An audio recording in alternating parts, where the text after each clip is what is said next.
महाराष्ट्र की सामाजिक एकता पर बढ़ते खतरे को लेकर कांग्रेस प्रदेशाध्यक्ष हर्षवर्धन सपकाल ने सरकार पर निशाना साधा। उन्होंने कहा कि जातिवाद की राजनीति में महाराष्ट्र की छवि घुमिल हो रही है। खासकर बीड जिले के हालात चिंताजनक है। इसी के खिलाफ कांग्रेस 8 मार्च से सद्भावना पदयात्रा निकालने जा रही है, जो मसाजोग से भगवानगढ़ और नारायणगढ़ तक चलेगी। इस यात्रा में कई सामाजिक संगठन भी शामिल होंगे, जिसमें समाज में भाईचारे और सद्भावना का संदेश दिया जाएगा। महाराष्ट्र या राज्याबद्दल जेव्हा आपण बोलतो तेव्हा पुरोगामित्व नावाचा एक विरोध आपल्या महाराष्ट्राला लाभलाय आणि त्याचं कारण म्हणजे संतांची परंपरा, अनेक महात्म्यांचा महाराष्ट्राशी आलेला निकटतम संबंध आणि समाजाकडे जेव्हा आपण बघतो तेव्हा जात धर्म पंथाच्या पल्ल्यावर जाऊन सर्व गुण्यागोविंदाने राहणं, माणुसकीने राहणं, सौजन्याने, प्रेमाने, आदराने राहणं हे महाराष्ट्रातल्या एकूण समाज बांधवांच्याकडून अभिप्रेत आणि अपेक्षित आहे आणि तो आपला वाडवडिलांचा वारसा आहे। मात्र अलीकडच्या काळात या महाराष्ट्र धर्मावर जे वैशिष्ट्य पुरोगामित्वाचं जे आपलं आहे त्या पुरोगामित्वावर कुठेतरी घाला घातल्या जात असल्याचं आपल्याला आढळून येतंय आणि या सर्व पार्श्वभूमीवर दिवसेंदिवस जाती जातींमध्ये, जाती धर्मांमध्ये, माणसांमध्ये एक मोठ्या प्रमाणावर दुजाभाव, भेदभाव आणि जातीवाद हा वाढत चालल्याचा, फोफावत चालल्याचा आपल्या सगळ्यांना दुर्दैवाने आपल्या निदर्शनास येत आहे। अशा परिस्थितीत काँग्रेस पक्ष हा स्वातंत्र्यापूर्वी स्थापन झालेला पक्ष आहे। इंग्रजांनी जावं आणि भारतीयांनी त्या खुर्च्यांवर बसावं असं सत्तेचं हस्तांतरण नव्हे तर व्यवस्था परिवर्तनाचं स्वप्न बघून समाजवादी काँग्रेस पक्ष स्थापन झालेला आहे आणि हा समाजवादी पक्ष जेव्हा स्थापन झाला तेव्हा तो समाजवाद जो आहे तो या भारताच्या डीएनए मधला असणारा समाजवाद हा आपसूक काँग्रेसनी आपल्या आचार, विचार, व्यवहार, उच्चार आणि स्वप्नरंजनामध्ये घेतलेला आहे। त्यामध्ये वारकरी संप्रदायाची महान परंपरा असो, छत्रपती शिवाजी महाराज, शाहू फुले आंबेडकर, गाडगे महाराज, तुकडोजी महाराज, महात्मा गांधी, स्वामी बसवेश्वर, चक्रधर स्वामी अशी जी महान परंपरा आहे, या परंपरेतला माणसांनी माणसाशी माणसासारखं वागावं, जाती धर्माच्या पलीकडे आपण समाजव्यवस्था स्थापित करावी हा वारसा आणि हा वसा हा काँग्रेसचा होता। स्वातंत्र्योत्तर काळात ही सर्व मूल्य भारताच्या महान संविधानात आली आणि विश्वशांतीचा, विश्वबंधुत्वाचा, सामाजिक न्यायाचा, प्रत्येक व्यक्तीच्या सन्मानाचा मुद्दा हा नागरिकांचं कर्तव्य देखील असल्याचा भाग त्यामध्ये आपसूक समाविष्ट आहे।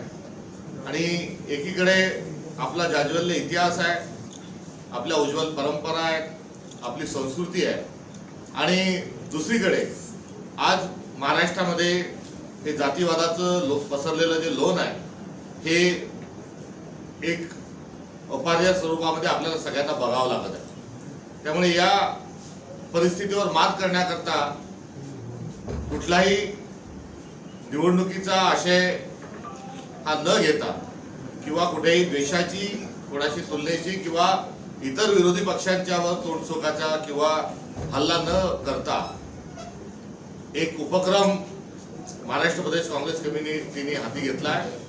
ठिकठिकाणी आपल्याला जातीय दंगली, विषमतेचे अनेक मुद्दे, सामाजिक सौहार्दता बिघडणाऱ्या घटना घडताना दिसतात। त्या ठिकाणी असं का होतं तर जिथे सद्भावना ही लोप पावलेली आहे किंवा सद्भावनांनी आपला निच्चांक गाठला आहे त्या ठिकाणी अशा घटना आपल्याला घडलेल्या दिसून येतात। करिता सद्भावना ही आज महाराष्ट्राला नितांत आवश्यक असणारं एक मूल्य आहे आणि आज जर सद्भावनाची जोपासणूक आपण केली नाही तर उद्याच्या पिढीचं काय। आणि दुसरीकडे आपली जी उज्ज्वल परंपरा आहे त्या परंपरेला आपण पायी पडण्याची पात्रता आपल्या अंगी उरली आहे का असा देखील एक आपसूक प्रश्न दुसऱ्या बाजूला हा उपस्थित होतो आणि त्यामुळे सद्भावना हा एक ऐरणीचा मुद्दा आज जो महाराष्ट्राच्या पुरोगामित्वाकरिता अत्यंत आवश्यक आहे. याचा जागर नुसता जागरच नव्हे तर यासाठी रचनात्मक आणि प्रसंगी संघर्षात्मक भूमिका ही महाराष्ट्र प्रदेश काँग्रेस कमिटी घेत आहे. आणि याची सुरुवात आज आपण जेव्हा माध्यमांकडे बघतो तेव्हा बघितल्यानंतर बीड या जिल्ह्याचा उल्लेख आपल्याला वारंवार आज होत असतानाचा आढळून येतो. त्या ठिकाणच्या जातीवादी काही शक्तींच्या अनुषंगाने असेल किंवा काही त्या ठिकाणी अपराधित ज्या काही घटना घडल्या त्याच्या अनुषंगाने असेल. आणि या पार्श्वभूमीवर आज बीडचा ची जी बदनामी होत आहे, बीडमध्ये आहे इतर ठिकाणी नाही असं पण नाही, मात्र बीड आज मोठ्या प्रमाणात महाराष्ट्रातला अविभाज्य बीड जिल्हा हा अंग आहे. आणि एक जिल्हा अशा पद्धतीने जर सगळ्यांच्या समोर येत असेल तर ही घटना निश्चित दुःखद आहे. त्यामुळे आता पुढे या संदर्भामध्ये एक कार्यक्रम महाराष्ट्र प्रदेश काँग्रेस कमिटीने हाती घेतला आहे. जागतिक महिला दिनाच्या दिवशी 8 मार्चला सद्भावना पदयात्रा ही बीड जिल्ह्यातून सुरू होत आहे.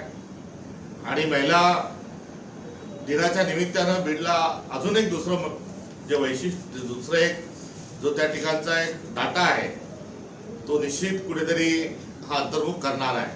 आणि स्त्री पुरुष समानताच्या समतेच्या ज्या गोष्टी आपण करतो त्या अर्थातच या समाजवादी विचारसरणीचे आहेत. मात्र महाराष्ट्रात ज्या ठिकाणी स्त्री आणि पुरुषांचं जे प्रमाण आहे, जो जेंडर रेशो जो आहे तो कमी असणारे जे जिल्हे आहेत त्याच्यामध्ये तळाशी कुठेतरी बीड जिल्हाही आहे. तर महिलांचा सन्मान करत असताना जागतिक महिला दिनाच्या निमित्तानं ज्या ठिकाणी महिलांच्या संदर्भात कुठेतरी भ्रूण हत्येचे प्रकरण पुढे आलेले आहेत, तिथे महिलांचा अनुपात हा पुरुषांच्या तुलनेत कमी आहे, अशा जिल्ह्यांमध्ये जाऊन महिला दिन साजरा करत असताना महिलांची लोकसंख्या जी आहे ही पुरुषांच्या बरोबरीत असली पाहिजे. तो अनुपात हा सुयोग्य स्वरूपाचा असला पाहिजे. हाही एक त्याला कांगोरा आहे. त्यामुळे मत्स्यजोग या ठिकाणून ब्रॉड लेवल पे जो कांग्रेस है उसको मजबूत करने के लिए कुछ रणनीति वगैरह बनाई गई. हाँ, इलाकाई सतह पर संघर्ष है, संघर्ष जारी रहेगा. थँक्यू. सर, साहित्य संमेलन मराठीत राजकीय आखाडा. राजकीय आखाडा.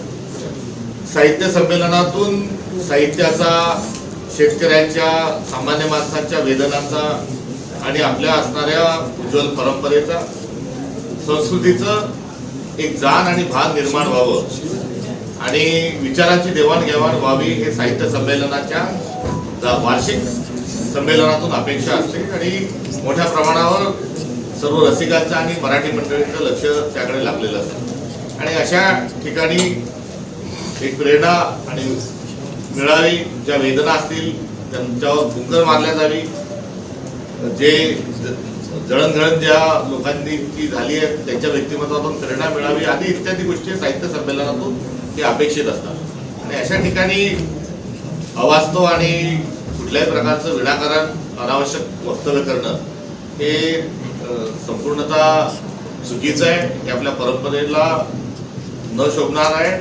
आणि अशा गोष्टींमुळे सद्भावना जी आहे ती कमीच होते. संजय राऊत बोलते की चळवळ म्हणून काँग्रेस पक्ष यामध्ये सहभागी होत आहे.